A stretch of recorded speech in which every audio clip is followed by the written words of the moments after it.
Hello, cousins. Welcome to Sass Mass, our spirituality and support symposium. Think morning witchy chats around a warm campfire.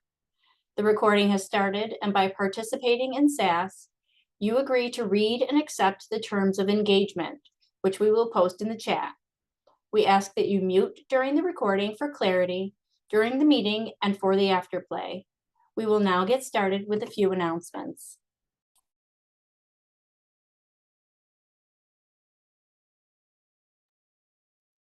Hi, witches. I don't have too many announcements. We'll keep it short and sweet, but I did want to let everybody know that we're posting some new workshops, and we have two workshops in December coming up. So those are posted in our group. They're all the workshops this month are also open to the public. So we have those posted on our socials. Um, they're both kind of shadow work, more focused workshops-ish. And so the next one's coming up on December 4th. And then we have another one coming up in December also. So check those out. Let us know if you have any questions. Um, we have two clubs already going with Jen Marie. And we have added a new club, Creative Flow, that's going to start up soon. So we have that posted also in the app. Yeah, it's December 1st. Happy December. Winter solstice is upon us coming up in a couple of weeks. And yeah, we've got um lots of things brewing, and I'm excited to see what 2025 will bring. And that's all, folks. Thanks. My turn. Did I get to go now? I am so excited. Okay, so yesterday in the Chaos Cauldron, which is one of these social clubs that Maria was talking about. So we decided to start these social clubs so that we can get together as witches and like have fun and share in things that we enjoy. Oh, Because not everybody's ready to do something like foundations, commit to like deep internal like shadow work and that kind of stuff. And so Rufio, I know that you want me to play with your duck. Here, here. It's it's a wonderful duck. Here you go. Okay. I think I paid the tax, the attention tax. Anyway, so in the club that we did yesterday, the Chaos Cauldron, we made books. We made books. I've never made a book other than that book right there, but that's bound totally different. Like I've never actually like stitched the pages and like created a book. And with this particular club, it's chaos magic. And so it's very intuitive. And I don't always have a plan on what we're going to do or what we're going to make, but we made books, but they're special books. And it's one of my I love spellcrafts, guys. If I haven't mentioned this before, I love spellcrafts. I love witchy shit. And I love like the layers of intention that can go into creating like powerful things. This book was created on the night before this particular new moon. Okay.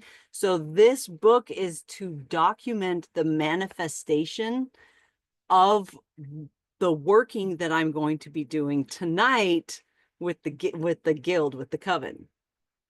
And so as it shows up throughout this year, I'm going to document all of the yes, please, more of thises that I experience. Does that make sense? Because what I'm manifesting this year is, I mean, what I'm here to do, like the whole thing, creating sanctuary for neurodivergent witches to get real rehabilitation from the influence of the big cappy pappy. That's what I'm here to do. And so that's the working that I'm going to be doing And so every time that something that feels like that manifested shows up in my life, I'm going to document it in this book. And this book is created to make it so. Like, this is the thing. I'm saying this. So essentially, like, everything I write in this book manifests.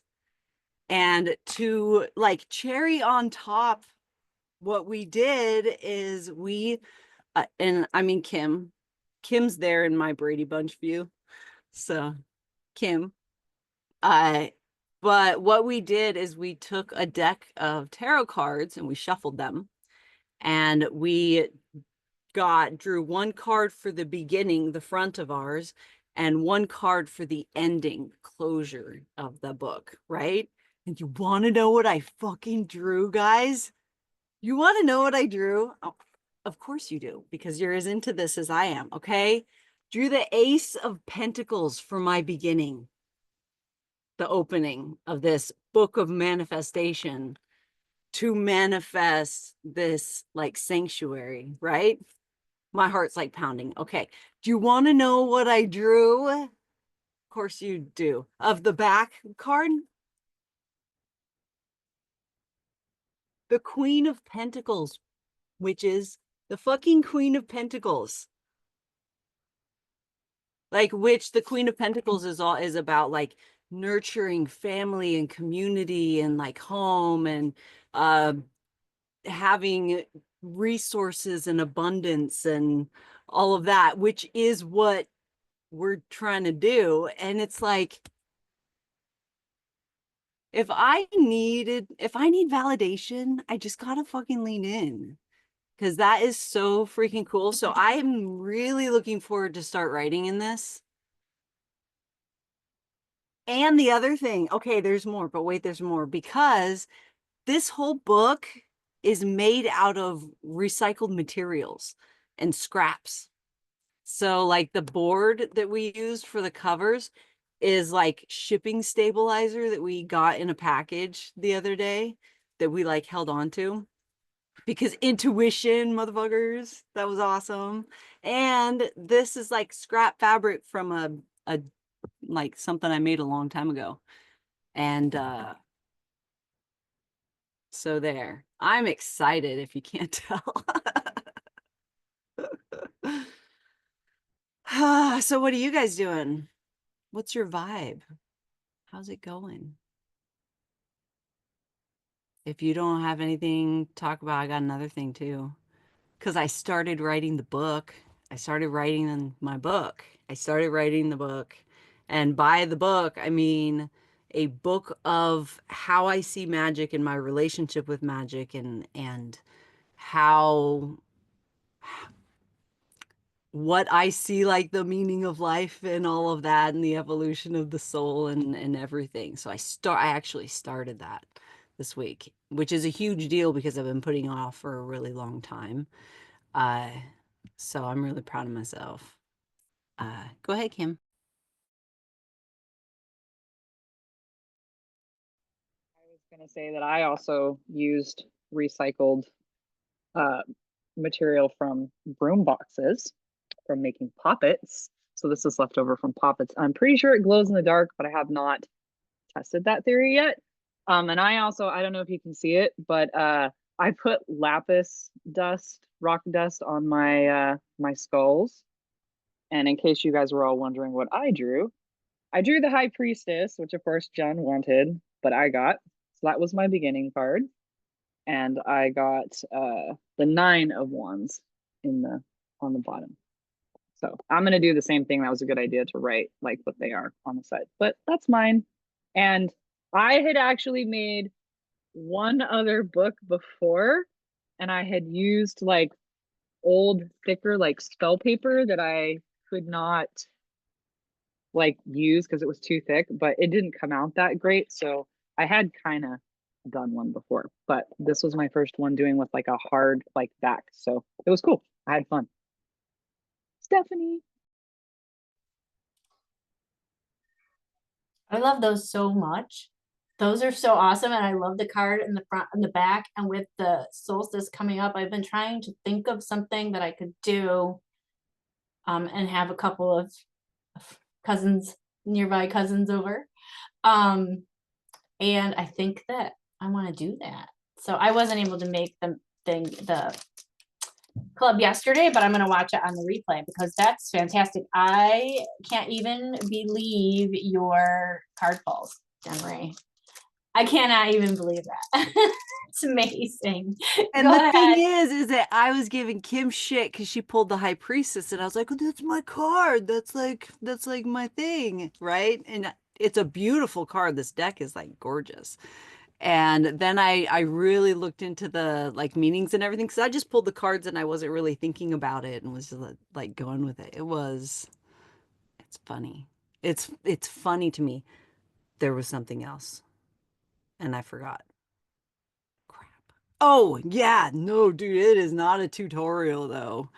Like it is you watching Kim and I fumble our way through figuring out how to make it fucking work is what you're gonna see. But we did, and they like turned out really great. And if you have any questions, we could tell you how it is. But I literally watched a YouTube video a few hours before we did it and was very clear that that's the nature of the chaos cauldron. We are just doing it. We're doing the thing and we're seeing what happens. And it's not perfect. It isn't. It absolutely isn't. But yeah, it's probably a good time. It was a different view than we usually do because we had to We like didn't sit finish down. them either in the recording, so We there's got also very that. close.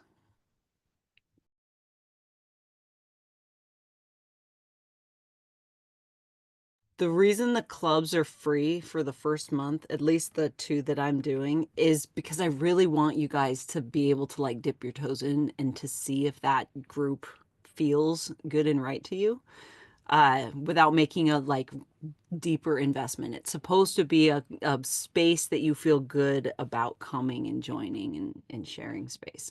So there. And all the proceeds of the club, those 2 clubs go directly to the operations of the resource center. And anyone else that starts clubs in, or any of the other coven members that start clubs in the that are open to the not public, the courtyard, uh they actually get compensated for the work that they're doing in the club. So this isn't like, you know, yes. And I suck at explaining things, guys. I'm sorry about that.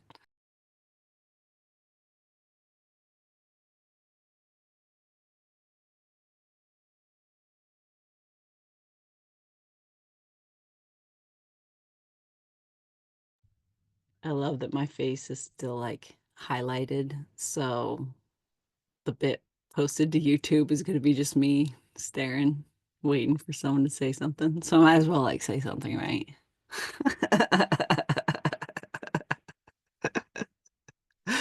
uh, Hi.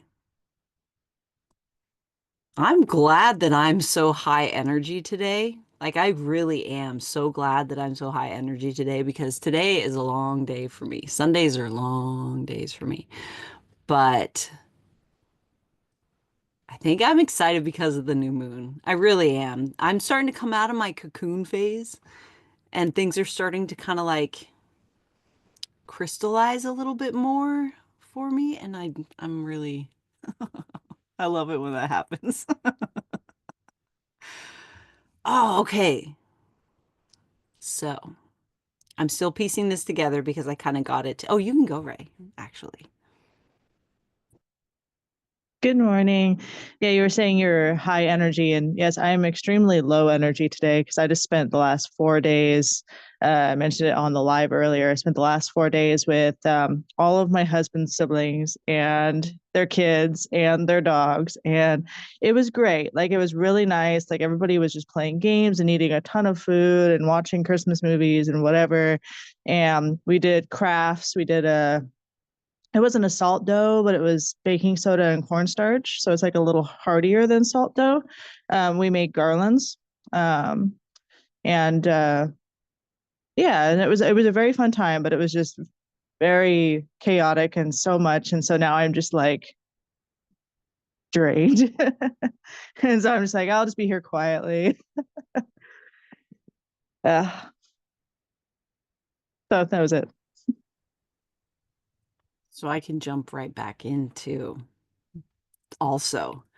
But so I've been feeling this thing today, like this like underlying message, little bit of like realization in my own personal journey as we are learning how to like continue to align with our path and our uh authentic nature. I'm trying not to use jargon. It slows things down sometimes, but that's worth it. I came to this like not necessarily realization, but it was highlighted to me the places that I'm still okay.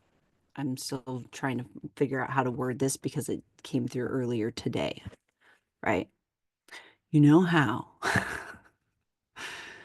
for a lot of us, at least for me, I am comfortable with survival mode because that's where I've always been, right?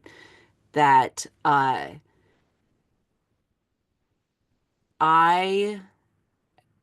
am comfortable with being the strong one. I'm comfortable with being like figuring it out to like uh pulling the shit together and to like that survival kind of stuff, right? But I'm fucking done with that. I'm done. Ooh, here it comes. I'm done with being the strong one, you know? I'm done with like that's the stuff that I'm good at, but I want to work on being good at peace, at having roots, you know? I want to be good at that. And so that connection to manifestation came up, right?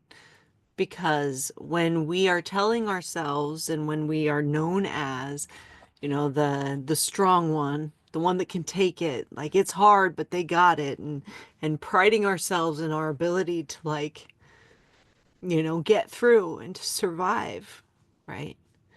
That we, how much do we manifest a life that we are doing that because we're proud of that, right? Not saying we shouldn't be proud of that because like it's hard. It's hard. Surviving is hard. But yeah, it feels like this year. And that's the other like the tears are the excitement of this is the year that I get to be good at that, you know? That it's my job to get real good at being home, you know? To get really good at being loved and appreciated, right? And then, of course, it's so that I can get the feeling signature to manifest it all through for everyone that I love, which is all of y'all, of course, in one way or another. But it's just, whew.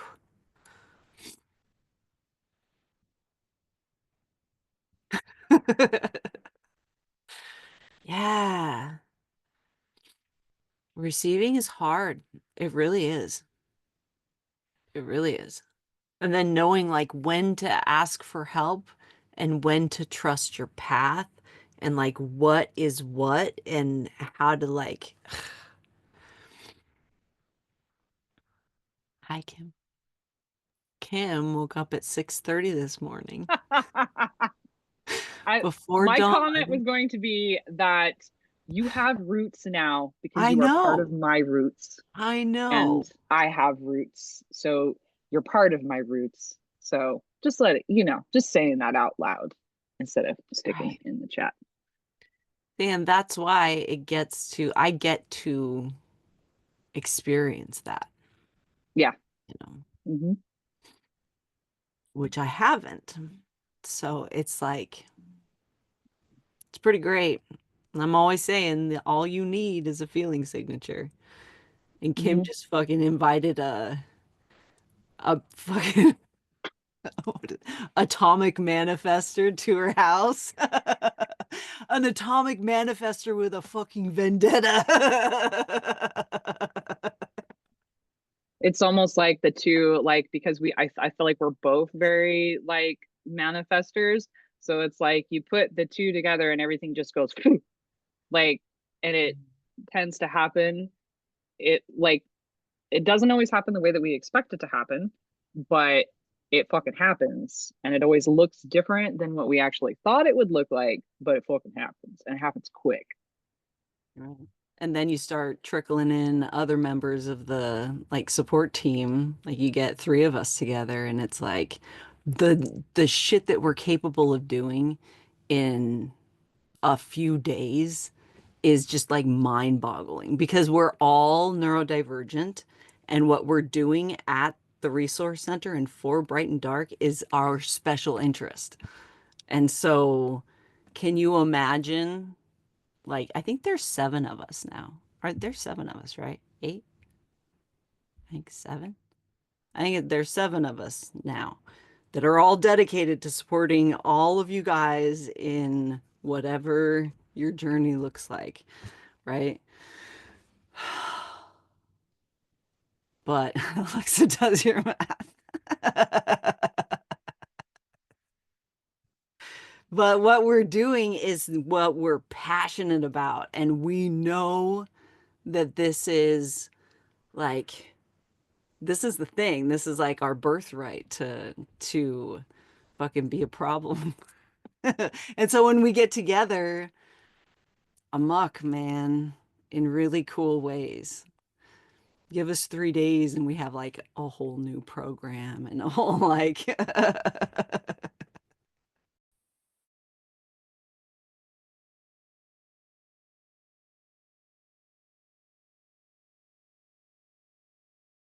right. I mean, that's Satawi. That's like my whole mission is to usher in the great reunion. I believe that what's coming isn't a battle, it's a reunion. It's a reunion of those who have been marginalized by the influence of the big Cappy Pappy. We're going to start working together and actively removing the barriers that we were conditioned, our brains were taught to like keep us from being able to work together sincerely and authentically. That's what we're doing here. That's what Foundations is. That's the whole purpose of what we're doing is that. We're being the change, guys. Showing up. We're all doing a good job. You guys showing up to spaces like this, even like with your curiosity and just exploring it and tasting it to see if it's right for you, is a big step. So thanks, guys. It's pretty cool to be incarnated with you. I can't wait to see what we do together. Maniacal laughter. The cackle is real. uh, we're quiet today. I mean, you guys are quiet today. I am not. I believe the term is feral. Release the honey badgers. Go ahead, Stephanie. I kind of was watching myself on screen and realizing that maybe I need to explain why I'm smelling everything. But like, one of the things that came up for me at Convergent and throughout this, bright and dark experiences, to be more of my authentic self outside of these circles, right? So I've been really working on that. And so every year for all my clients, I do a little like holiday favor when they come in between the holidays for their hair stuff. So I am making little simmer pot packages for all of my clients. They smell I'm sitting here, I don't know if you're watching, I'm just like a batch of cinnamon and like all this stuff. So if I'm keep going like this, that is what I am doing. But this is part of my manifestation of just, being a little bit more open about who I am. I don't think it's as big of a secret as I tend to believe that it is. Because like the other day, my client showed up with there's a newer National Geographic. It's about the history of witchcraft. It's actually really cool. There's a lot of stuff in there that I haven't read about before. And I was like, oh, I feel so seen, like for no reason, just show up with this great National Geographic for me. So I know that I probably think I'm more discreet than I am.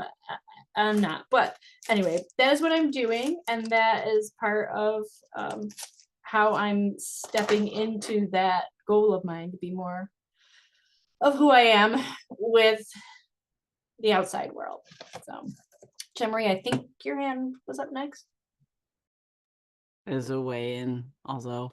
Yeah, this is a good example of what we say when we're like an anti-cult, because we're not trying to keep everyone in and like isolate them from the rest of the world and like take them away. We're trying to empower them to live their lives all the way, whatever that looks like, and authentically, whatever that looks like, and support them in that. And so I love that stuff. So great. And they already think you're weird. They already think we're weird. Might as well just like lean into it. Confuse the masses. Okay, go ahead, Ray. So more to that effect of like, showing people like who you are, like, who you really are. That's been like earlier, it was during the foundation's dedication. It was like what fear is holding you back, like what is holding you back from really embracing who you are.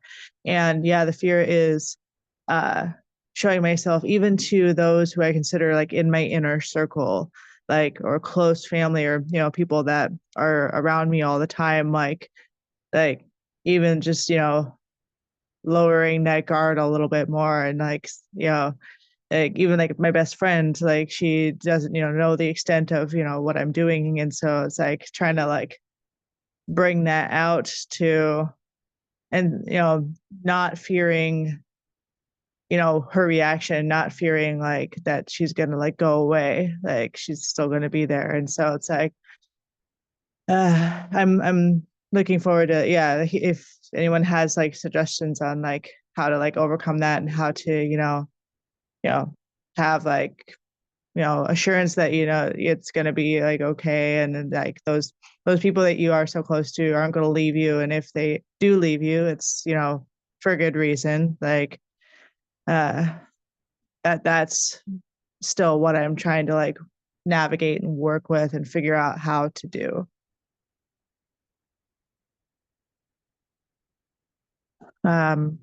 Maria. Yeah. So, I don't know if you know the Sabrina Carpenter song where she says, "My give a fucks are on vacation." So that's kind of like my current operating system, which is not on vacation, but kind of permanently. And I joke when I say that, of course, I'm joking. I don't think it's about, for me, that how it's gone from my own personal experience is I of course I'm human, and of course I have feelings that come up, but I really don't care anymore. Like, and so I do care, but I don't care. Like it's like the same time, the same kind of thing, but the shadow work process for me has been that when I feel so in alignment, it's like that it's the only choice that I have to be there. And therefore, I just, the weight of what other people think, especially if it's not aligned, it's just not as powerful. And so it's not, yeah. So for me, that's just kind of how it's been. And people show up in other ways. Like I'm not so concerned about uh the titles of relationships. Um, and part of that is because of how I grew up too, where I didn't have typical relationships with like my immediate family. And so, but I've always been able to find people uh and like this group, being a big part of that. Like I was always kind of closer with my friends than my family, like certain friends that, kind of showed up for me. And um like when I was like, well, like I'm a witch now, like I'm all in, and they were like, yeah, obviously, like you know like, so like those people that were like, okay, and like, what do you want for lunch? Like, yes, and like, that's great, Maria. And like, right, we already knew that. um and I know that everyone is at different places with like kind of finding community and things like that, but I think that you know I don't want to like simplify it. I like totally understand that there's like complexities with relationships that we have had with other people, and that there can also be a grieving process when we realize that we want to move on from a relationship, whatever that is. And so I definitely recognize all of that. But I just think as you get on with the shadow work, like especially, you know, after like the year of foundations, that you do just start to shift, and it almost kind of happens in like a natural way, where then you almost look back and see how much you've grown in that way, or like just I'm always like baffled at how my perspectives have shifted. um and yeah, I feel like it's just doing your thing, and that, like, again, there is obviously emotions involved and things like that, but it does start to, like, for me at least, it just kind of sorted itself out in ways, and where it was just really clear of who I wanted to be around, and who I didn't. And it was just more of that, like, feeling of connection, even if it's not someone that even agrees with what I'm doing. It's more like just about like the acceptance part of it, and also like sometimes I struggle with because there's like, I give myself permission to like feel into who I want to go deeper with, and like who I don't. Some people, um, yeah. And I think that, like, I used to think I had, this one feels like that there's more sorting out to do. So this is just where it is, like, at this moment. Like, I just give myself permission, like that, oh, like, to know me, to accept me, you need to know everything about me. And I think like my perspective has shifted on that, where like, especially with witchcraft, because, and I do live in I live in Massachusetts, so we are, people tend to be more accepting, but there's lots of parts where they're not. And especially where I grew up, it's mostly Irish or Italian, raised Catholic.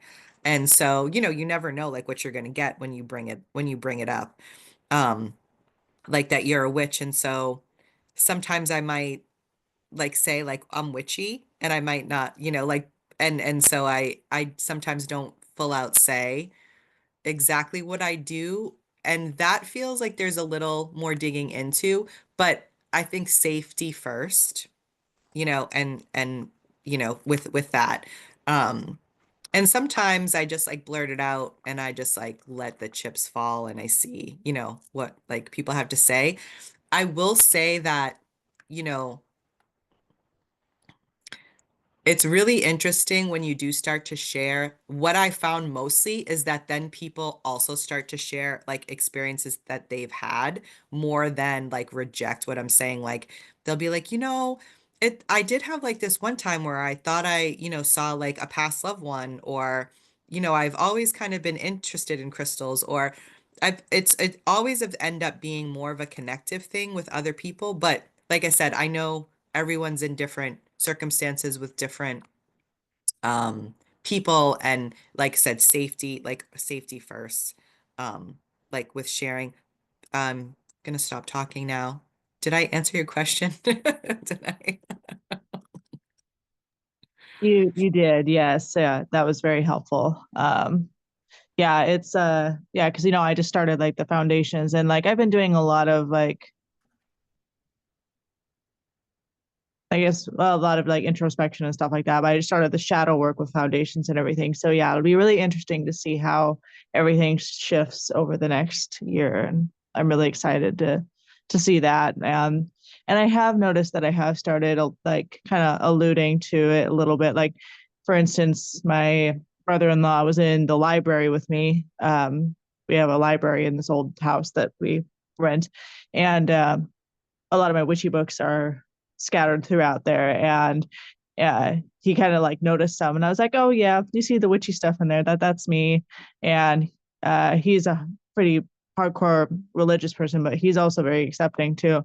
And so he was just like, oh, okay, yeah, like he didn't like say anything about it, and he just kind of like moved on to the games in the in the library, and we moved on. So yeah, I had one of those moments where like the chips kind of just, I was just like, oh, okay, I'll just kind of put that out there and see what happens. So yeah, I just got to lean more into doing that, and like, yeah, and just trusting that it'll work out. So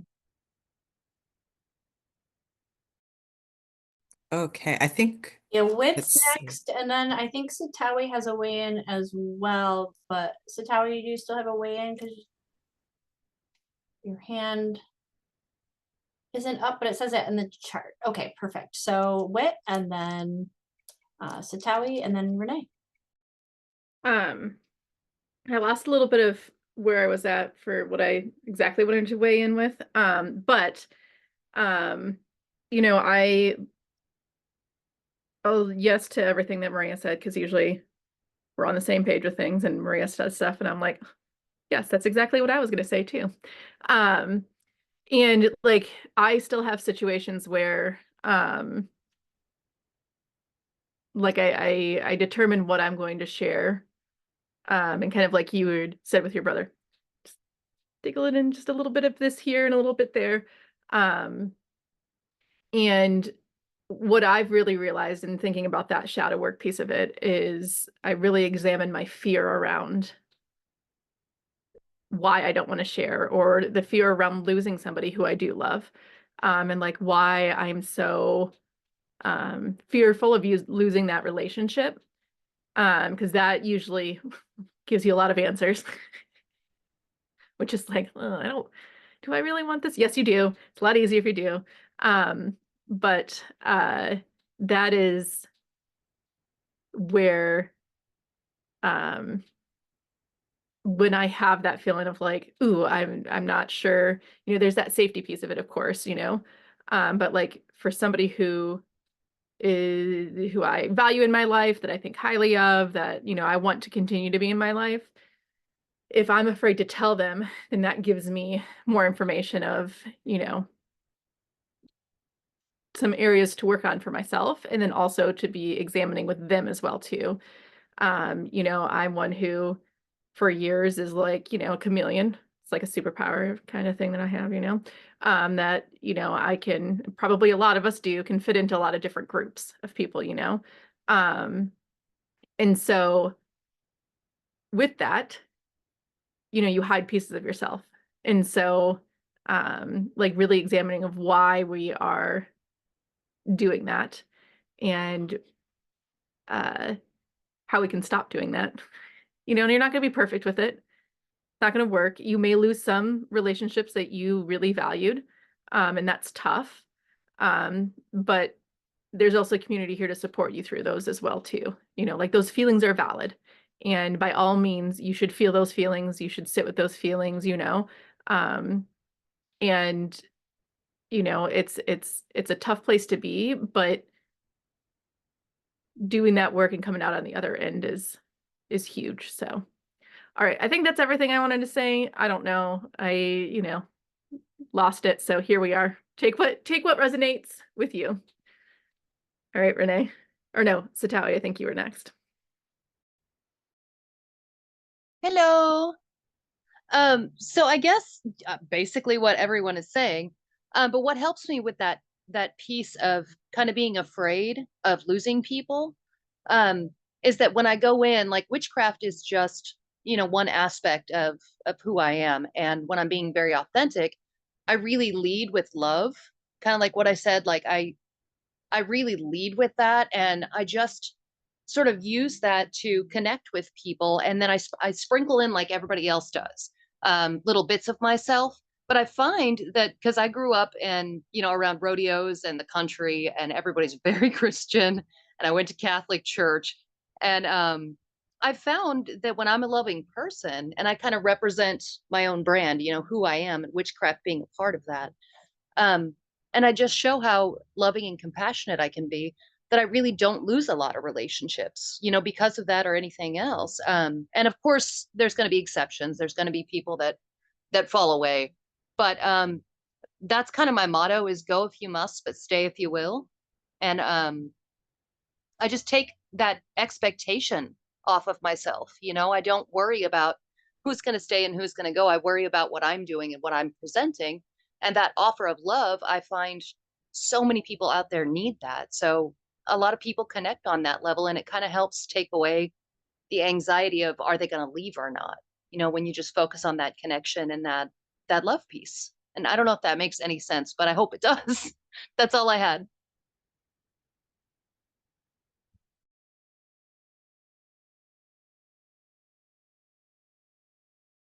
Renee, you can go ahead. Hey, Ray. I'm kind of in like almost an opposite situation. I mean, it seems like a lot of people are in like super religious areas or have religious family members. I only have one religious family member, and that's my mom, and we don't talk about it. But I'm kind of in the opposite situation where a lot of or I'd say, most of my friend group, most of my immediate family, they're hardcore atheists, and they don't like anything woo woo or witchy. And they more just roll their eyes about stuff and don't take it seriously. So that's something I've been kind of navigating myself. But I think I have like kind of a different take on like people knowing I'm a witch or witchy. I kind of like having secrets. Like I feel like we live in this very confessional society where people just, you know, overshare in a lot of cases on like social media or whatever. It's like, I don't need to know your husband left his socks on the floor. You know what I mean? Like that kind of stuff. Like not even personal stuff, just stuff like that. So I think it's okay to like have some secrets that are, especially something that's really meaningful to you, and be able to hold it close and only share it with people that matter, you know. Like I said, maybe a little different angle. And also, I mean, because I grew up like kind of in like subcultures, and like I was like a goth kid, like a punk rock kid, you know, and it was like we kind of reveled in our differences, and like, you know, not being part of the mainstream. So because I'm old, but or older, probably, I think probably than everyone here actually. I'm 52. So yeah, it's just I'm so very like Gen X. I've kind of got that Gen X attitude of just like, you know, this is my thing. I don't care if you don't like, I don't know. But I also, like I said, I think it's okay to have secrets. I think it's okay to just, want to. Okay, I lost it. But I think you know what I mean by that, hopefully. So, but I'm holding space for you. I feel it. I know, like there's like uncomfortable moments. Like I had someone very Catholic look at my bookshelf and be like mildly mortified, and like, but I'm just like, I just like they didn't like. I'm not gonna explain myself. You know what I mean? It's like if they have questions, they can ask questions, but I'm not going to offer up, an explanation of why I do what I do in my own home. You know what I mean? So, okay, I think Maria, yep, were you up next with Wayan? Yep. Yep. Stephanie says, yep. Okay. Bye bye. Thanks. I just wanted to add something, like one quick thing for Ray, and what was helpful also in sorting out the bits of it is that with foundations, like the journal prompts, sometimes it would bring up shadow work about a particular person, but oftentimes I was first examining a theme and like, what's my belief about scarcity? Like, what's my belief about like being alone? What's my belief about that? And so I was able to do that soul searching within myself about like, what do I believe, and I could see like where there was stuck places, because when we go into like uh thinking about one person, there's other like maybe connections and emotions that like come up related to that person. So sometimes taking more of a scaled out, I guess, I don't know, kind of goes both ways, but just offering that sometimes looking at it of a scaled out of like, oh, like, what do I believe about this kind of in a general sense, and then working your way to like the bits can just be helpful. And the great thing about the journal prompts is you don't need to like do that all at once, because each prompt in each month where we focus on something, you can do like it's meant to be done bits at a time, which is great. So it's kind of like just keep going. Just keep doing it. Um, and who is next? Jen Marie, I think. It's hard sometimes the order for me. I Or forgot what I was going to say. So, you'll remember. Connie, did I see your hand up? Yes, I did have my hand up. Can you hear me okay? Yes. Oh, okay. So I was just going to comment again on what someone else, I think it was Renee, was sharing about kind of liking to have that secret. I think it's wonderful when people can share, because that can help build community and help other people feel comfortable coming forward. But maybe just because of my personality type or experiences, I feel like my spiritual practice and my belief system is very private and personal to me. So I don't do a lot of sharing with other people. And it's not so much out of fear of what they might think.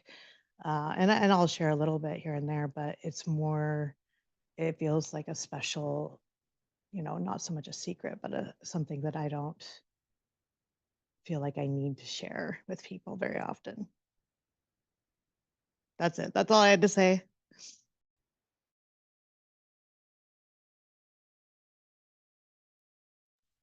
You can go ahead, Jen Marie. You're next. this is kind of on topic, but not necessarily. It's semi side quest. It's like a side road that is along this path, too, ish. But anyway, I I I have gotten to the point that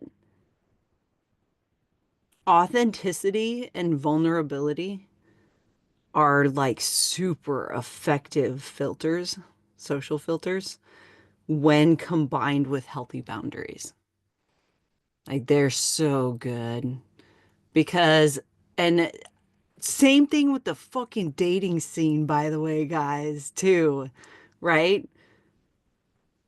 Oh my goodness. That's a whole other subject. But we're so taught to like, put on this show or like pretend, put our best foot forward or like present in some like super manufactured way in order to be accepted. And no one talks about how much work it is to maintain that fucking thing, right? It's unsustainable. And I personally don't have fucking time for that shit anymore. I don't have time for that anymore. If I am going to invest in a relationship with anyone, they're going to accept all of me, the whole bit, or I don't have time for that, right? It's a really super effective social like filter to prioritize uh that like the emotional, mental, and physical labor that you're investing in relationships, having to mask or pretend or hide uh, is uh, is emotional and mental labor. It's a lot, and it takes a toll on your physical body as well. And I, as a spoonie, can't afford to do that. No amount of acceptance is worth like a response from my body, for doing that. I can't do it anymore. I can't afford doing it. But also, uh, by just like I don't lead with I'm a witch. Like I have it fucking tattooed on my hand. So it's like it's not like I don't hide that, but I also don't lead with it. Usually the fact that I'm a witch comes up when people ask me what I do, which is an awkward conversation every fucking time. But it's worth it. It's a great filter. If you can't handle the fact that this is what I do, then like I don't have space for that in my life anymore. And that has been incredibly expensive for me, especially over the last like year. But it's worth it. It's an investment in myself, an investment in my dreams and what I want to do with this incarnation, right? So yeah, do what you got to do always, and always trust your intuition. And I'm not saying that being in the closet is bad or wrong. There are circles and places that I don't necessarily, I don't really navigate a lot of mainstream like dynamics. But even in my doctor's office, like I am a little bit careful sometimes because I know what doctors are capable of doing when they think that you're delulu about things. So yeah, that's the only space that I do any kind of like anything. Go ahead, Renee. I'm gonna paraphrase something I've heard Maria say, which is like, I reserve the right to change my mind at any time too, because I do feel like I'm like always in this process of evolving, always in the, so it's like, this is where I'm at now. And that's, and next year I might be in a totally different place. But yeah, and I think there is like a lot of safety involved, especially like Jen Marie mentioned, when you go to like the doctor's office, you can't tell them about the voices in your head or what, you know what I mean? Like, so, yeah, I think that's like the beauty of it and like the beauty of this group too, right? It's like, we're not like, someone's not going to go, you said this, and like hold you to something hard and fast. Like, we're all, you know, always like trying to be the best versions of ourselves. So I just wanted to add that in there in case I sounded like harsh or like any, you know what I mean? Cause it's like, I'm figuring all this out as well, so yeah, it's just nice to know that we're supported and we can come here with questions and you know get like the best answers. So Maria. Thanks, Renee. It just what that brought up for me too is like uh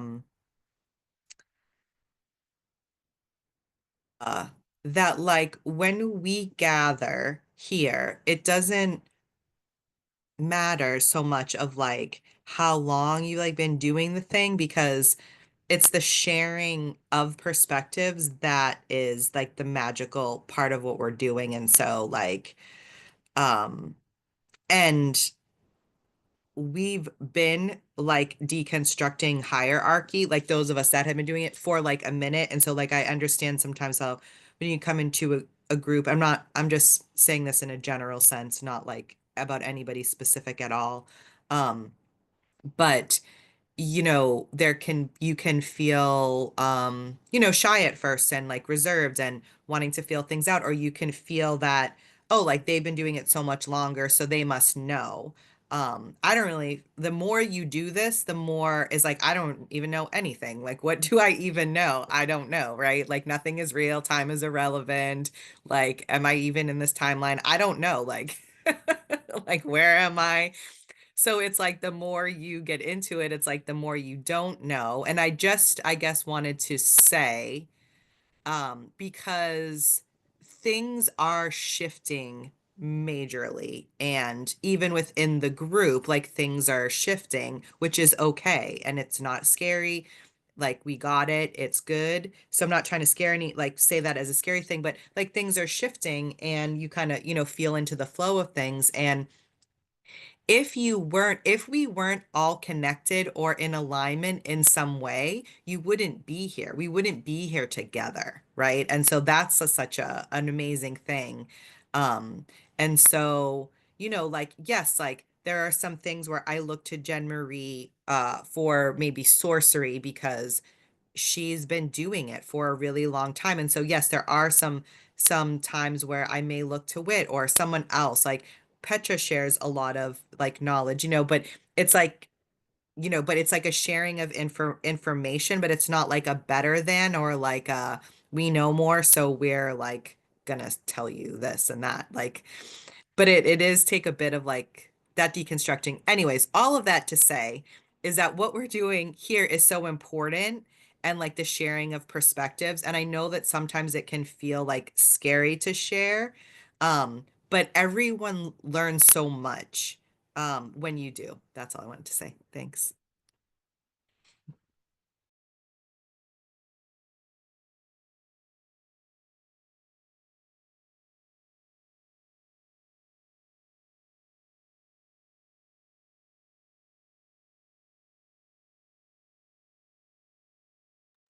Go ahead, Whit. I don't know why I raised my hand instead of just started talking. I was like, I must follow the rule of raising my hand first.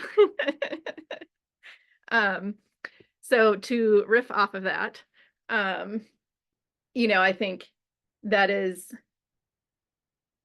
such an interesting place to be in, an interesting situation to be in, of being in a group where, yes, people who have had experience, and we all share experiences, like Maria said, we all have different experiences, right? In different areas of life and different things. But to be encouraged to follow your intuition and to share your knowledge and your perspective, it is fucking weird, man. And like I've been here for 3 years, whatever, and it's still weird to be in a group that it's like, no, we want to hear what everyone's feeling and thinking, and even if it's different, like I might have a different perspective than like Maria, and that's okay. And we have learned how to talk through things, and like this group is, we encourage each other to like come at it with like, okay, well, let me understand your perspective. And like the imposter syndrome that I know all of us feel at some point a lot is so real and so conditioned in us that like I always have to remind myself, like, I've had 38 years of conditioning, and it's going to take me probably that long to like try to uncondition myself with a lot of things, and there's still conditioning that's happening, there's still like, I'm still being socially conditioned in ways, I'm way more aware of it now and can stop a lot of it, but it's still happening. And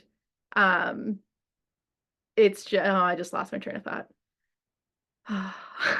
It was so good too.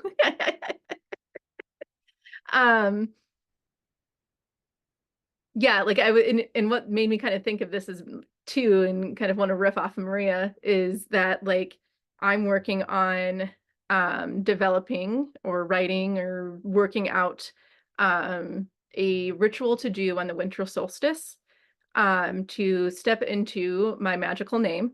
And it's something I've been sitting with for a while now, a long while now. I don't know how long time, whatever. It's been a few months at least. And I have had such a hard time like working through of like, okay, well, maybe I need to have a private session with Jen so that she can help me write this. And then going back to like, no, I can also write this myself because this is for me and I'm working through this, you know?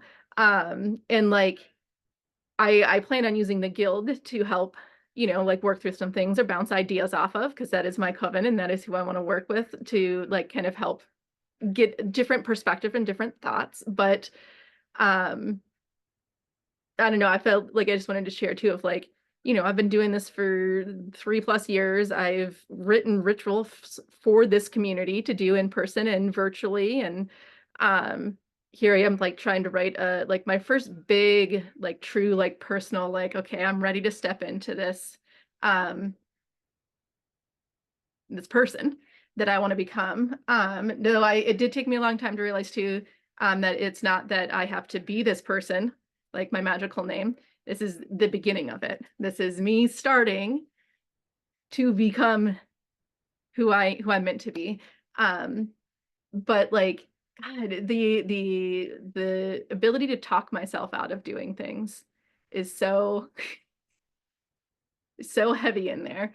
And so like, it's so nice to have a community here that we can just kind of sit and be with each other and like have that perspective and be encouraged with it.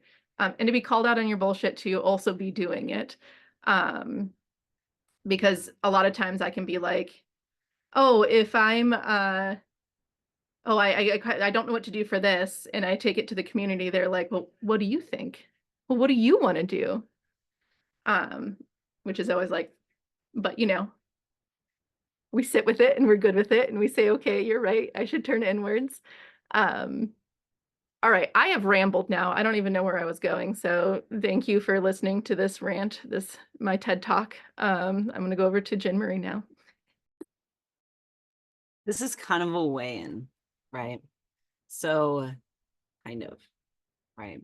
So you know how when you sit down and you're like, all right, I'm going to do this big ritual, I'm going to do this big spellcraft, and you spend a bunch of time and you're like working out all the bits of it and you're writing down your processes and everything. And then like the perfect time to do the thing comes around and you fucking fell asleep or you got distracted or something like that. And then you start guilting and shaming yourself for not actually doing the ritual or doing this thing that you put all this time into. Knock it off. Knock it off. This is going to be my catchphrase for the year is going to be like, knock it off. Okay. So how much attention, if your attention is your magic, how much of your attention was invested in that spell or that ceremony that you sat and you like wrote? It's you not actually physically doing it doesn't necessarily mean that there wasn't a working done, right? And if you put all this time and effort into planning it and everything, and for whatever reason your path took you in another direction, way to trust your path. Like the only place for guilt and shame in your practice is the place that you give it. And everything that we're doing is important. And man, I can't tell you how many rituals and shit I have written out with every intention to do the thing, like really cool, elaborate like things. And it never actually happened. I have a great book of those things and they're useful to me now. But it's not wasted time. It is never wasted time when you are doing that kind of work. So Do with that what you will. Wand drop. I don't know.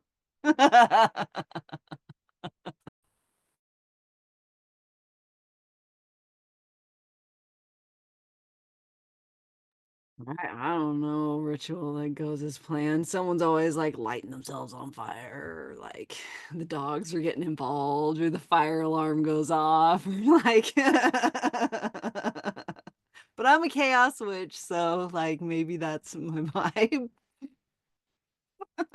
The Not ritual part is of the like a guideline. Like, here's where I would like to go, but it's fine. We'll pivot, we'll turn, we'll sag this dig this way, and it's fine.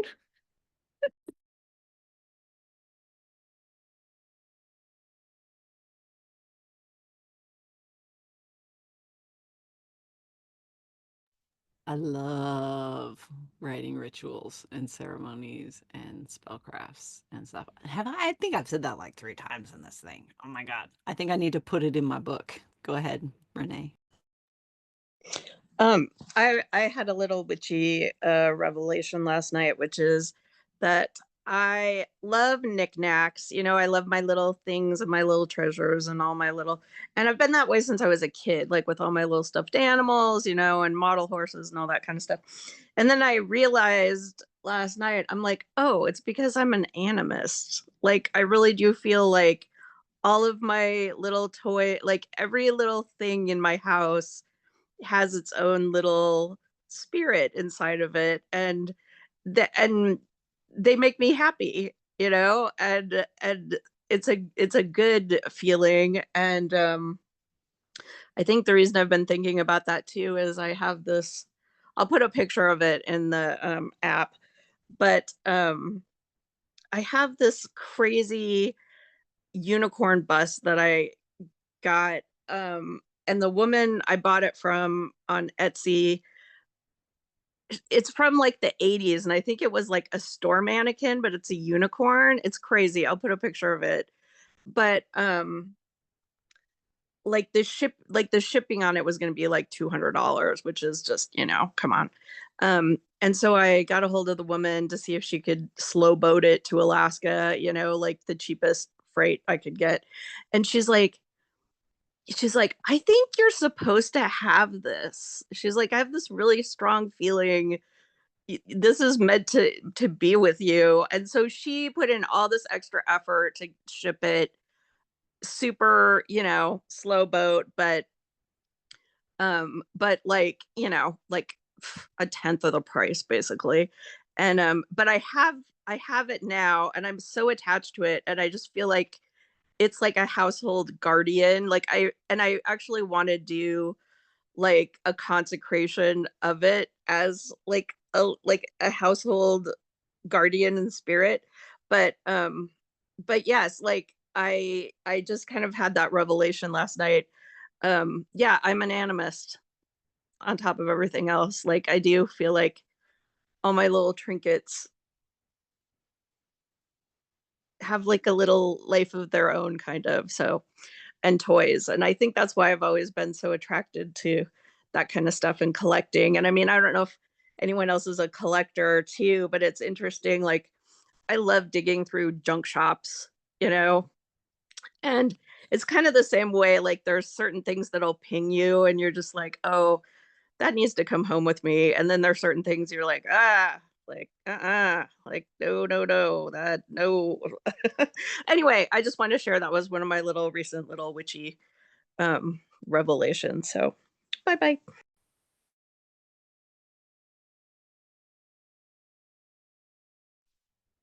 You can go ahead, Ray. Yeah, so yeah, about the whole animus thing, I didn't even like realize that was a thing. But yeah, like when I was a kid, like I also had the herd of toy horses too, and me and my best friend at the time would, move our herds around and like do stuff, and it was fun. But I always had this uh yeah, because I have like little figurines and stuff too that are around my house and whatnot. And like as a kid and even like as an adult, like I would picture like as I was going to sleep, like all of these little things would come to life. Like it would be it's like all the humans gone to sleep and then all of the little figures are animated and they start like, running around the house and doing stuff and like Me too. I- Me too. Me too. yeah, I thought it was just me. Yeah. So that was something I've always like it's always been a thing for me, but I never realized that was a thing. Like I thought it was just like some, my imagination. That's all. Go ahead, Morgana.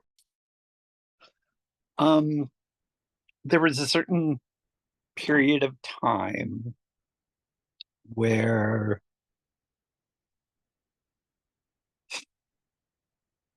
it was frequent that I would pick up items and there would be a deceased spirit connected to it, and I would get to hear their story and why they were connected to it. They would have some unfinished business connected to this important item. That went on for like 2 years. So that was one way where I had like, I'd go in someplace and it would be like, you got to buy this. It got so intense at one point, I'd go into an antique store and there would be like spirits like all over the place and it would be so noisy. And they'd be like, pick me, pick me. So I just quit going. Thrift stores would be a little less intense. But there was this one time where there was this lady that whoever took care of her estate, they just dumped almost everything at Goodwill. And she was so mad. She was so upset. And me and the other person I was with were like, okay, if there's one thing in here that you want us to like take with us, what is it? And there was this bookshelf that like somebody made for her. So we took that with.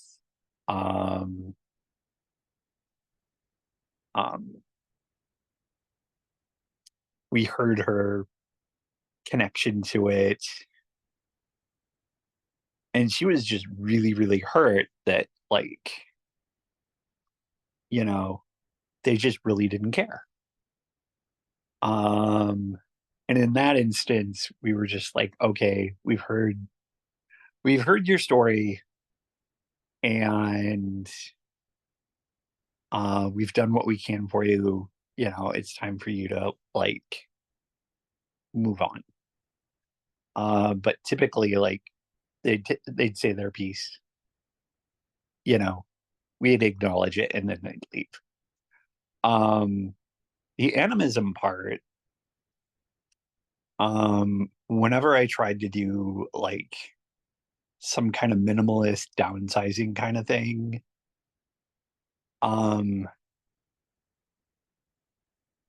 it seemed like an impossible task because everything I'd pick up, I had some kind of personal connection to. I'd be like, no, I can't get rid of this. Even if it was like some little tiny tchotchke, I'd be like, no, this is my friend. I can't get rid of my friend. And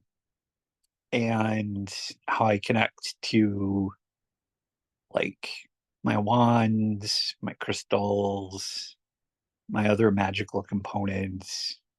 It's a personal connection. That's where my magic comes from, is connecting with the object.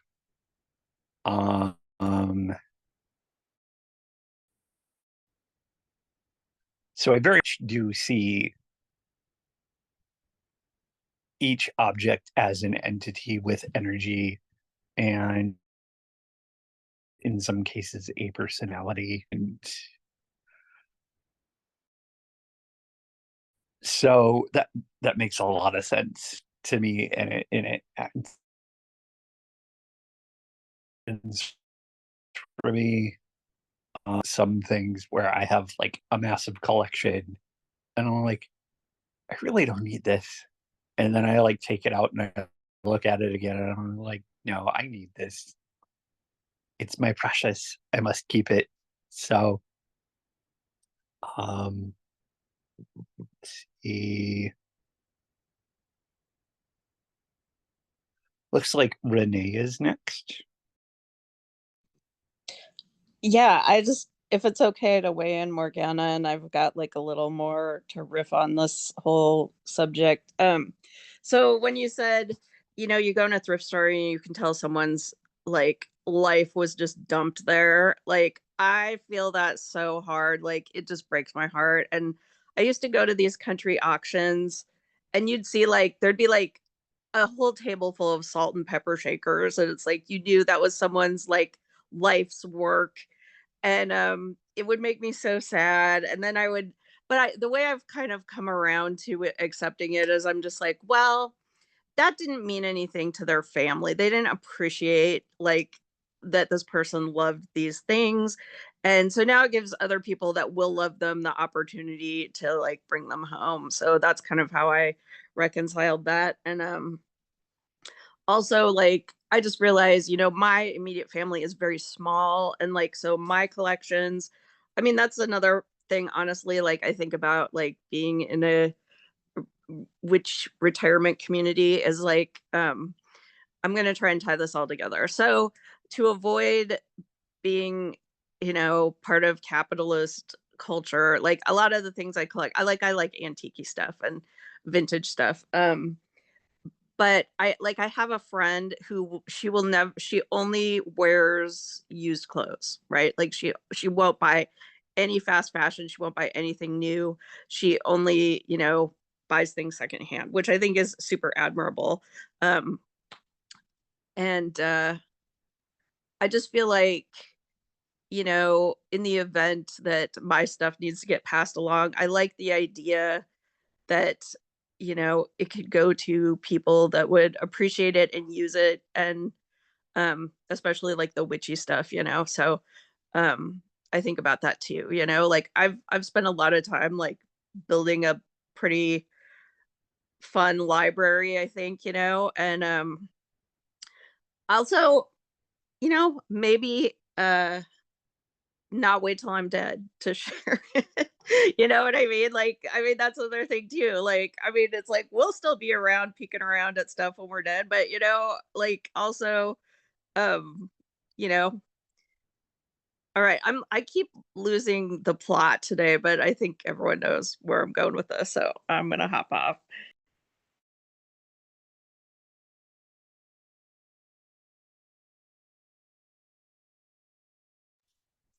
We still have a little bit over a half an hour. We're welcome to more weigh-ins or a change of subject if anybody feels called.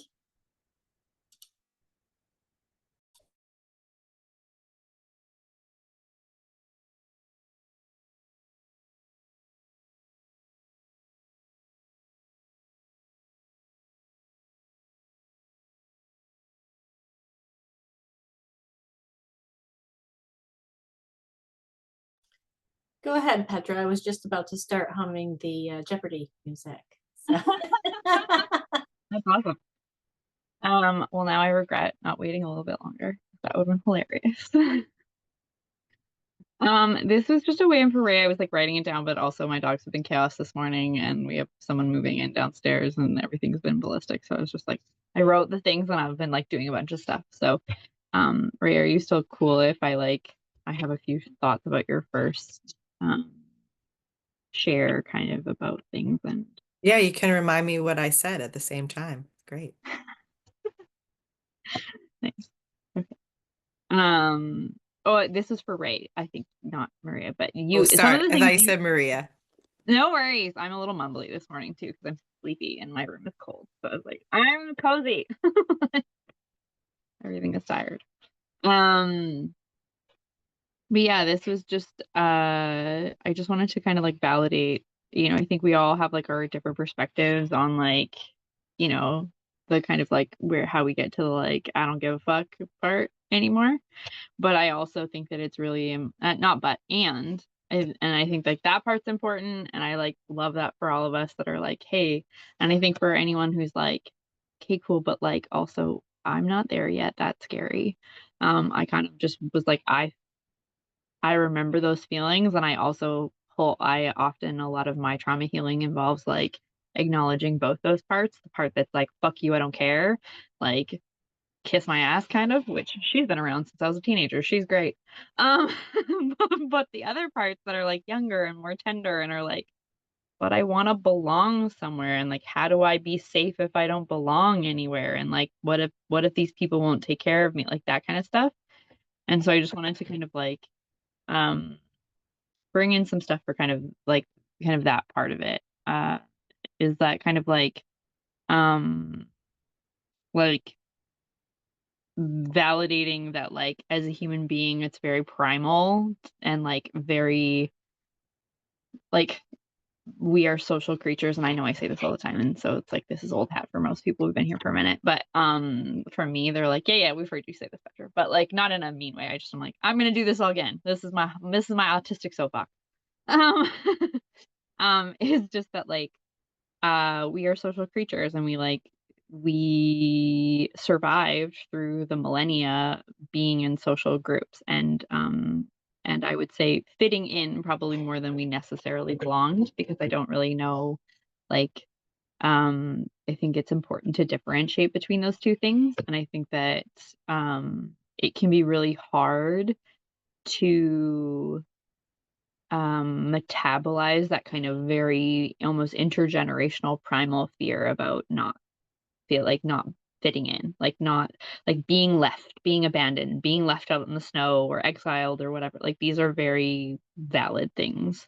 And I just wanted to validate that like those fears, those concerns, those like, shit, moments are like very real and aren't just like real and present now, but also like make sense why they're part of our DNA, because like, you didn't have a social group, you would probably die like, 100,000 years ago. It's just like it just didn't happen. You needed other human beings. And I mean, like we still do. We just like because of capitalism have the illusion that like maybe we don't. So um and I also wanted to say that like building capacity to be vulnerable with other people and like letting them truly see us like takes time. And like that isn't okay. There's a thing in somatics called titration. It's from chemistry. It's essentially where you do like a little bit at a time.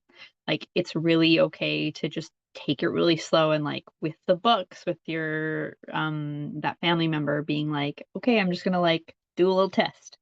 Like do these little bit, like that's how we build that internal sense of like self-trust and safety, because we're not abandoning ourselves, but also give people opportunities in a like little sense, not a here's my whole entire like most vulnerable moments, please like let me barf all my feelings and hopefully you don't drop this. Like that doesn't feel safe for anybody either. But these like small moments of like connection and like bids for connection that are received can actually like really build a disconfirming experience of like maybe I have some safety with this person, or maybe I feel safe enough to try something a little bit bigger next time. And I think that like that is something that I've really learned, because like I've always, it's super funny. I've always been a very open person, which I don't feel like is a surprise to anybody else. I've just been like, here's my shit, fuck, I don't give a shit. But vulnerability was like a thing I had to learn, and what it looked like for me. And there are a lot of people that I think would be like, I know Petra. And I'm like, yeah, but like if I'm in the shit, have I called you crying? Like, have I shown up and been a mess and not known what to do? And like, if you haven't seen that side of me, like, like, and so it's like we all have to negotiate and figure out like what is the thing that I'm afraid of? What is the thing that doesn't feel safe for me? And how do I like do these little bit by bit things, right? Like nobody learns how to ride a bicycle like their first try, or like this is my perfect example actually, is like it takes infants months to gain all the skills, like the prerequisite skills to be able to stand and then walk. Like you don't start out with those things. Your muscles need to like your core muscles need to train for the first couple months, your, tummy time and doing all these things. You have to have head control. Like it is this whole progression. So it's like that's a good example for like how we learn over a lifetime, is like it takes little bits and bobs, and it then one day you're like, holy shit, I like actually, when I'm scared or afraid, I ask people for help, or I let this person that I never maybe thought I would ever tell the truth to about how I feel about this, or what I know about this, or what's real for me here. I finally accrued enough experiences with them to realize that like actually I can share that with them. And also the converse of like, I've tried some bids with this person, and actually like in these little things, and it's shown me that a bigger part is not a safe thing to share with them. And that's important data to have, I think. And then what else did I write down here? I said it takes time to build and rebuild self-trust and metabolize old and present fears. Um uh and part of that for me was like learning to reassure and like spend time in self-compassion, and this is the shadow work part, with the parts of me that are like scared to be seen, or scared to be left, or scared to be known, and like those are all kind of different parts for me anyway. So I kind of like subscribe to like an IFS, like internal family systems multimodal mind. Like we are not one thing, we are many things, and that's often why like someone's like, how do you feel about this? I'm like, I don't know, like 9 different ways, because there's a bunch of people voting. I give me a second, I have to find a consensus, like, and then usually the deal breaker is my body. I'm like, okay, like what does the body say about this thing? Because my mind has lots of automatic programs and patterns and things that it's learned in this lifetime, but ultimately I really do believe that like my body is this very advanced piece of technology, essentially like a super fancy mech suit that I get to walk around in, that like has thousands of years of knowledge. And so I'm like, this is important, this thing knows a lot of shit, I should probably listen to it. And then the last thing that I kind of wrote down that I think is really important, and like I don't know, when I learned it, I was like, well, fuck me. Like, was this like the disconfirming experience, which is important in trauma healing, is like we have the confirmatory experience, which was the trauma happened, and things that make the trauma still true and confirm it can also like re-traumatize us, right? But the disconfirming experiences are like those moments of like acceptance, or being seen, or being heard, or being known, that can make us be like, wait, maybe that isn't the truest thing, like maybe there are other things.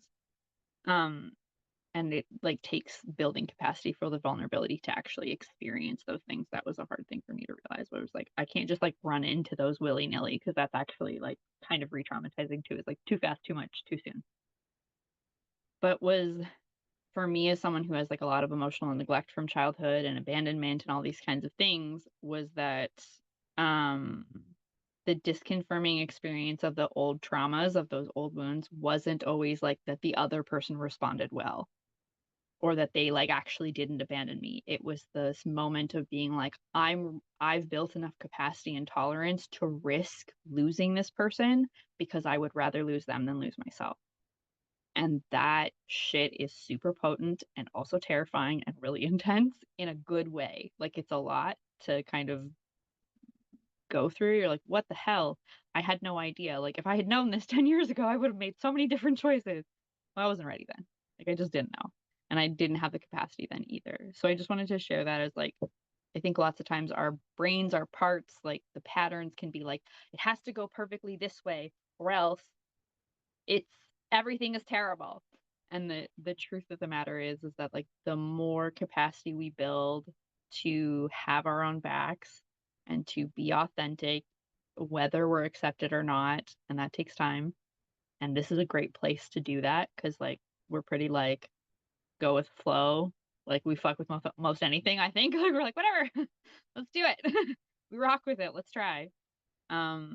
Is and like even like Stephanie was saying, I think was like bringing that into our everyday lives and stuff like that. Is like that's what this space is here for. That's what community is there for. Is that you have like tons of people who are like, hey, I see myself in you and that makes sense to me. And like, and you can get all this massive amounts of validation, external validation that also society likes to tell us that we like don't need, which we do because we're humans. Like, it's not that if you don't internally validate yourself, the external validation won't do shit, but it's a both and like most things. It's like these things work in tandem together.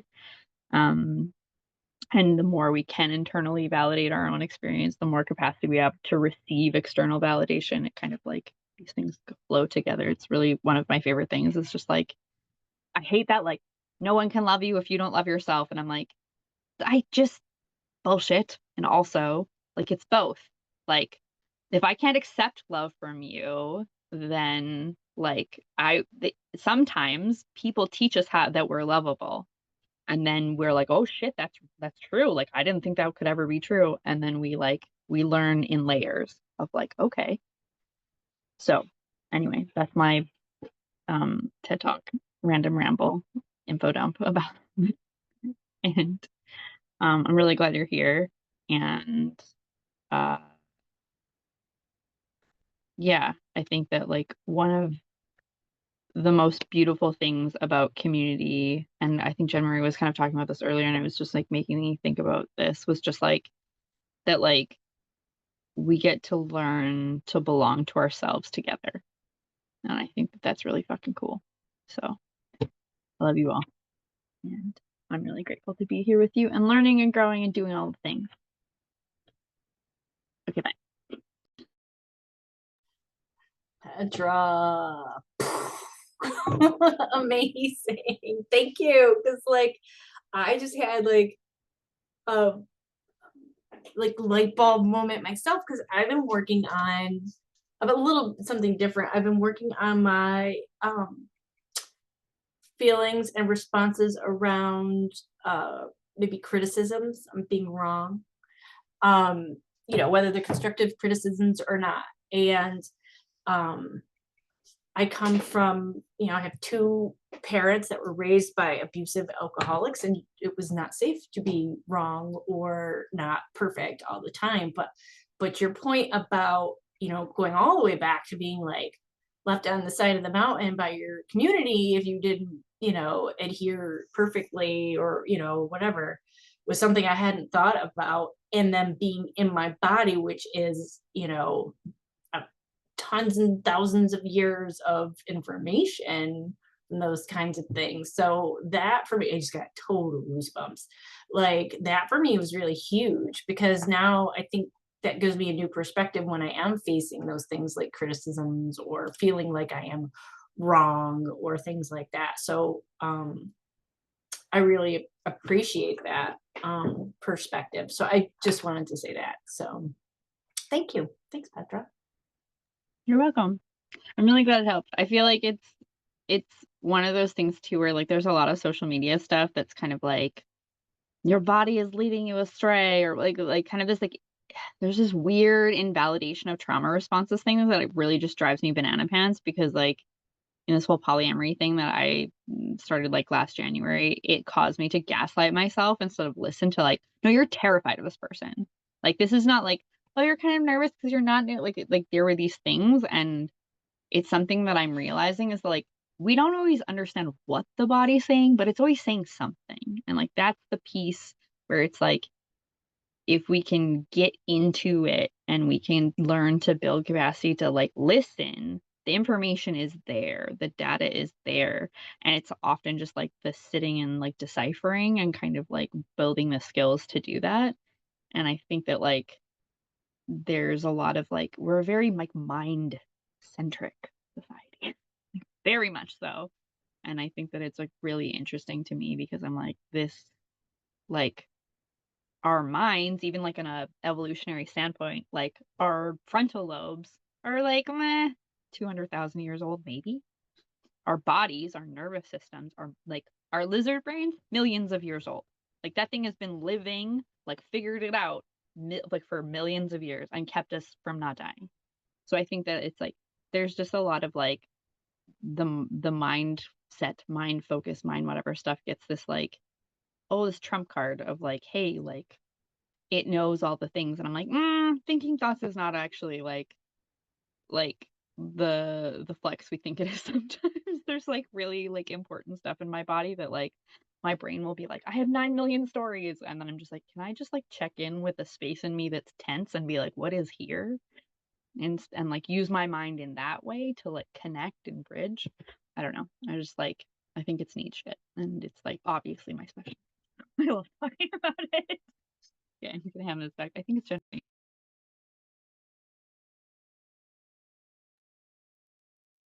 Info dump special interests. Oh my God. I'm so glad I'm writing a fucking book about this kind of stuff. So I'm fascinated by this too. And this year specifically has been a really interesting, like deeper dive into my relationship with ancestral magic specifically, right? It's been super deep. And as a like, you know, descendant of, I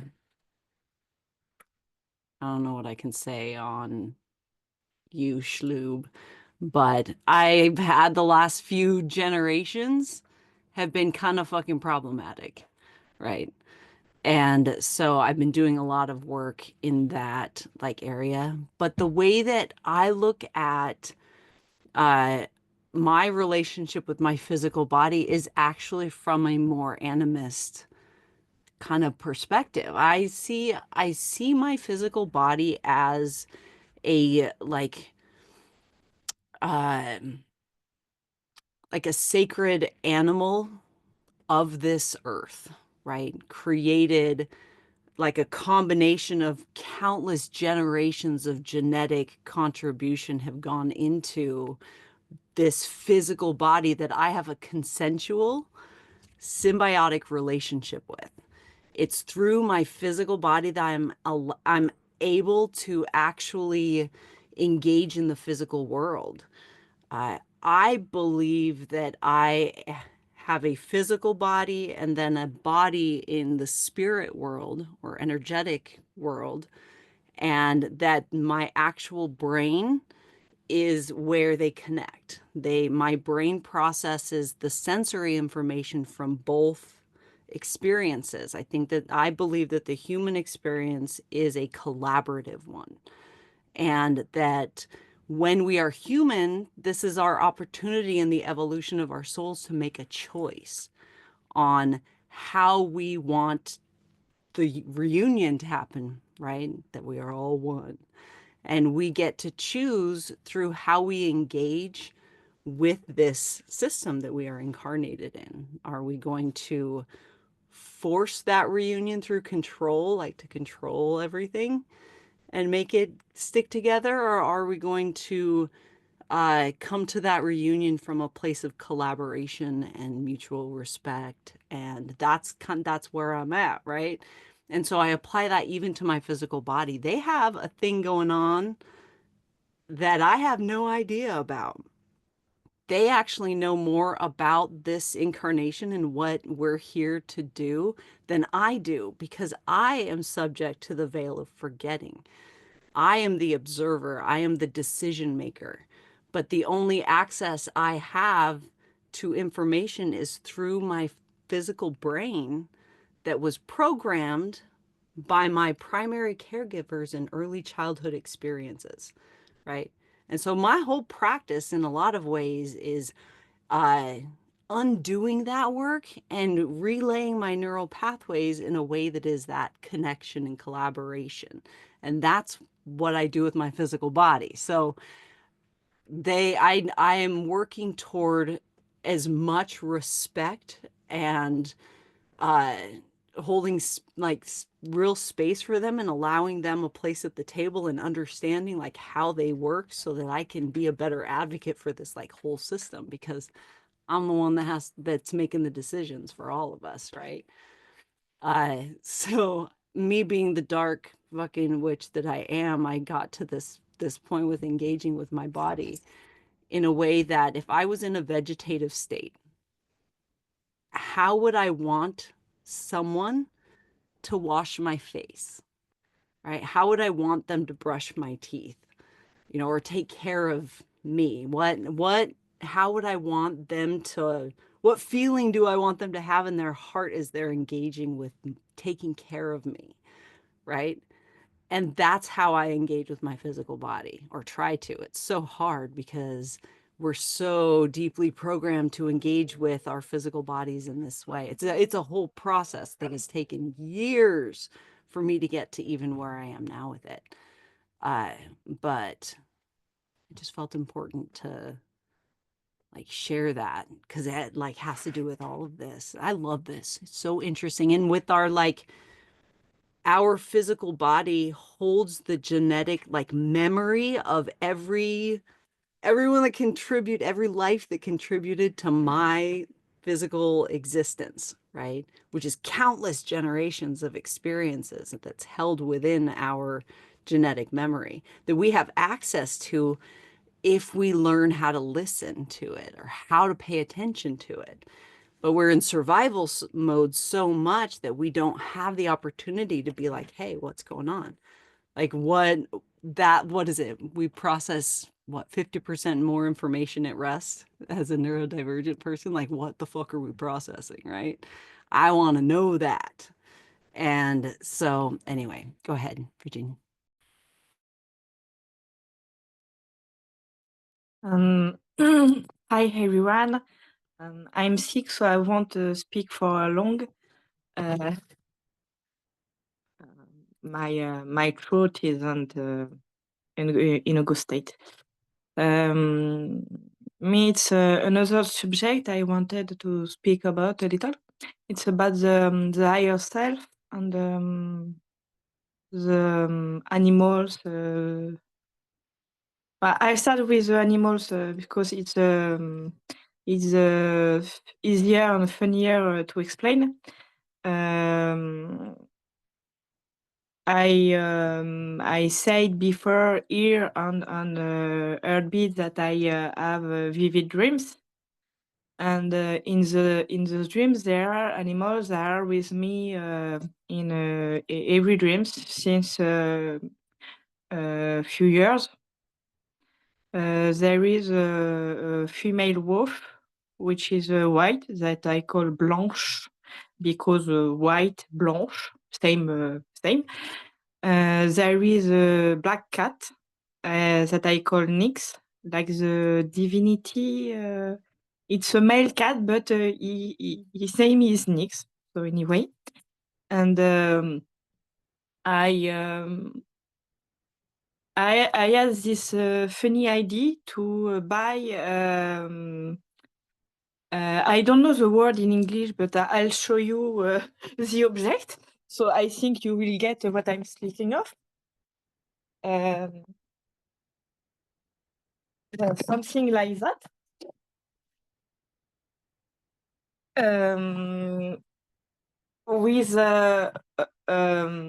With a cat for Nyx and a wolf for Blanche, and it's not the object is not them. They are themselves in the dreams, but for me it feels like they're a part of plushy animal, I think. I don't know the difference between both. All I know is it will be a false hair, if you get what I mean.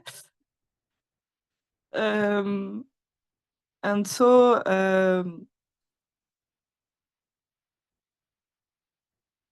they're even if it's dreams, they're real for me in some aspect. And since they're part of my life in those dreams, they get to be part of my life in some way in reality too. And that was about the animal part. About the higher self, I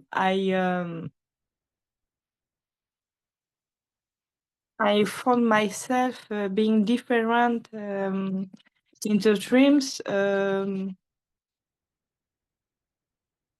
being less like I am right now somehow, and being more myself.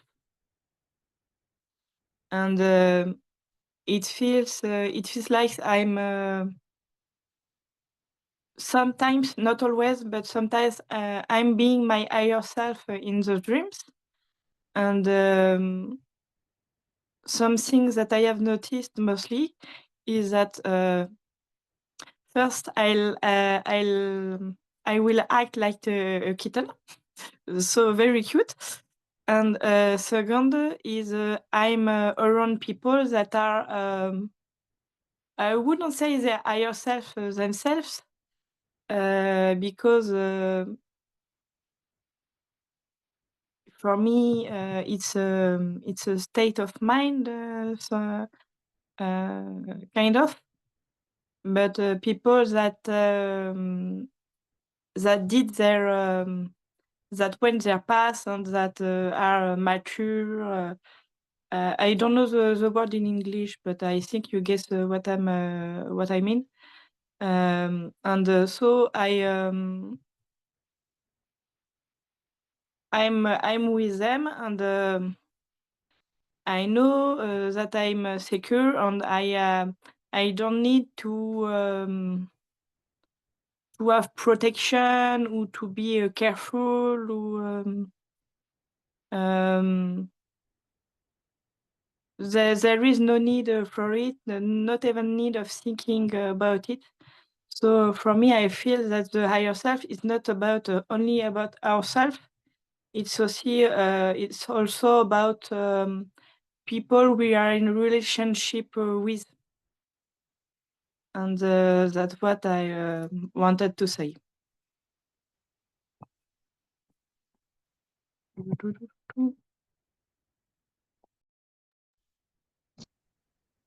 Thanks, Virginie. Your dreams are always amazing. When you write them out, that was wild. But and I hope you feel better soon. You can go ahead, Ray. Yeah, so yeah, along the same lines about like dreams, like I've been telling my husband lately that it feels like I have been downloading a lot of information. Like I remember some of the dreams, not all of them, but I've been feeling, especially the last month or two, extremely active in my dreams. Like I'm actually waking up feeling pretty exhausted because I feel like I'm just running around doing a whole bunch of stuff in my dream. And when I wake up, I know there's more information in my head that I, downloaded or whatever. I don't know how to interpret that yet, or decipher that yet, but I know it'll come, down the line. But yeah, it's just been it like pretty much every night. Like I wake up and I'm like, okay, I just got something else. Like, what is it? So yeah, it's been really interesting. I don't know if anyone else has had that same experience, but it's been quite intense. That's all I had.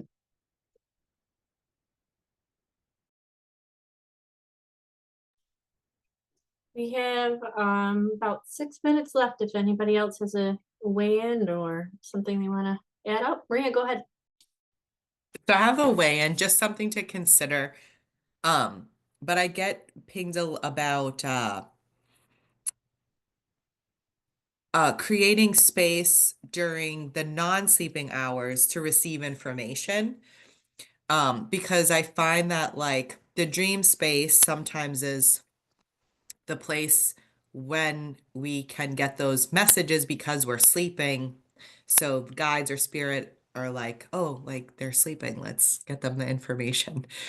And like said, different, like totally for everyone, but creating space if you can during the day to open yourself up if you want to receiving information may or may not help with the intensity because your guides are able to get the information to you during different times of the day. And so how I like do that is, and I've had to be reminded also like, oh, like why don't you do that? I'm like, right, why don't I do that? Um, it's for me, I kind of just go into a little um comfortable spot, like get comfy and there's so many ways to do this, but it can sometimes feel like getting yourself relaxed and there's so many different ways and all of our systems are different. So it's kind of like there's a lot of different ways to do this. So just saying, but um kind of for me it's like it's changing the frequency a bit like when you feel like that place between asleep and awake and there is kind of a way to get yourself there and just to say like I'm like to sit for 15 minutes, can you provide me with some more information? I just that where you can ask for things. We don't have to just wait around, and I'm an impatient person, so yes, there is this process of waiting, and there are some messages that no matter how many times you ask, you won't get them because it's not time. So like there's that, but you can also ask, like you can ask for more information and you can ask your guides questions and have like that back and forth exchange. But sometimes it takes yourself like just removing from the mundane and being in a space where you're open to kind of doing that and supporting your body to do that too. And where we can probably pick that back up to another time when we have more time. Just wanted to offer that for your thought bubbles. Stephanie? Yeah, I agree with a lot of that, Maria, because I've had nights where it's been so chaotic through the night, and every hour I'm getting something new, and I often will remember at that point to set a boundary, like, hey, you're gonna have to give this to me tomorrow during waking hours. I need to get some sleep, and that has worked for me every time. Another thing that has worked for me, like Maria said, was to do it more during the day, which I often forget. But there's a lot of exercises in a book called Psychic Witch by Matt Oren, right? There's a lot of, I'm going to put it in the chat, I have it here, that has a lot of really great exercises for those types of things. So I've mentioned that book a lot. That helped me. And Virginia, we have about 2 more minutes, so I'm gonna pass it off to you to close us out. Not trouble. It's just to answer to Maria, and I speak a lot about my dreams. They happen mostly when I'm asleep, but they happen also when I'm awake. So and I stay conscious about reality around me. It's more like they become part of this reality to comment and say something. But when it's like that, mostly it's just saying, yeah, I saw that too. I have something fun to say about it. It's not really important data loading, if you get what I mean. That it happens mostly when I'm asleep, and it's generally it takes more than a few dreams for me to get what they are trying to teach me. So it's not a lot for each dreams. It's more the same scene that repeats itself, or that like a story, there is a chapter in one dream, next chapter in the next dream, and etc.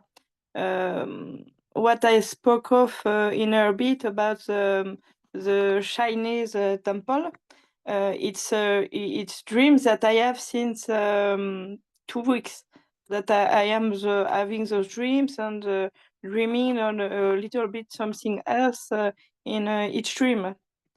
In the last dreams, funnily, I was trying to cook miso soup. I'm not good at cooking. So anyway, but it seems like that. And I think the reason they use dreams for me is well, I'm receptive to this, yes, a lot, but I also learned as a child and as an adult, like to learn things, to understand things, I need to do them. And so you can guess that learning things in school wasn't easy. Learning math wasn't easy in itself. So dreaming give me the possibility to experience things that I wouldn't experience in reality, because in dreams I'm less scared to hurt myself, for example. In some way, there is more protection in my dreams, and so I'm less scared of pain or other things.